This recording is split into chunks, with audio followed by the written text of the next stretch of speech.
आपण जगजीवनराम गर्व मैदान या ठिकाणी आज आलेलो आहोत। आज इथे तानापोळाचा इथे मोठा असा कार्यक्रम इथे करण्यात आलेला आहे। मान्यवर मॅडम आहे, आपण जाणून घेऊया यांचा पहिल्यांदा सांगा की आज या कार्यक्रमाचा काय तुम्हाला अनुभव झाला। मी संगीता वालदे, महाराष्ट्र प्रदेश किसान काँग्रेस सचिव आहे आणि आम्ही ह्या ठिकाणी जगजीवनरामनगर गरबा मैदान परिसरामध्ये मी गेल्या 40 वर्षापासून इथे राहते।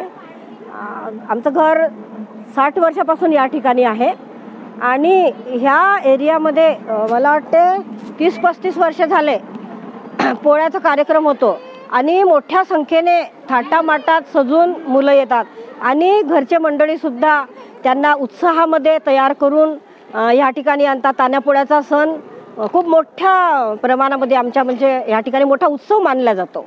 तर लहान मुलांना प्रोत्साहित करण्यासाठी आम्ही सगळे मिळून आम्ही हा कार्यक्रम करतो। महिला मंडळ आहे, युवक मंडळ आहे, डॉक्टर बाबासाहेब जयंती उत्सव महिला, तर अशा प्रकारे आम्ही ह्या ठिकाणी खूप मोठा कार्यक्रम साजरा करतो। तर मला आज या ठिकाणी असं वाटते की शेतकऱ्याचा आणि बैलांचा खूप असा ऋणानुबंध आहे। प्रांताध्यक्ष सन्माननीय नानाभाऊ पटोले यांचं मला एक वाक्य आठवते। त्यांनी म्हटलं होतं की जेव्हा शेतकरी आणि बैलजोडी एकत्र येतात तेव्हा शेतामध्ये सोनं उगवते आणि ही गोष्ट खरी आहे।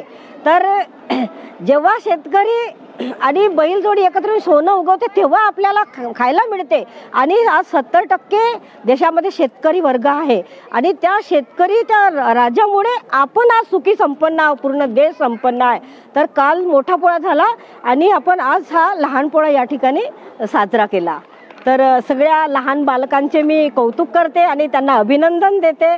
त्यांनी खूप छान तयारी, एक छोटे छोटे बालक सुद्धा म्हणजे त्यांना चालता येत नाही ते सुद्धा छान तयार होऊन नटून थटून या ठिकाणी आले आणि मी त्यांना आशीर्वाद देते। जगजीवनरामनगर गरबा मैदान इथून तान्यापोळ्याच्या मी हार्दिक शुभेच्छा करतो। आमचे संगीता काकू वालदे हर वर्षीप्रमाणे आम्हाला सहयोग करताना काँग्रेसचे वरिष्ठ नेता संगीताताई काकू यांचा सहयोग मोठ्या प्रमाणे असल्याने त्यांचा मुलगा आदित्य वालदे यांचाही सहयोग आम्हाला भरपूर असते। हर वर्षीप्रमाणे 14 एप्रिल तानापोळा ह्या कार्यक्रमात त्यांचा सहयोग मोठ्या प्रमाणे असते।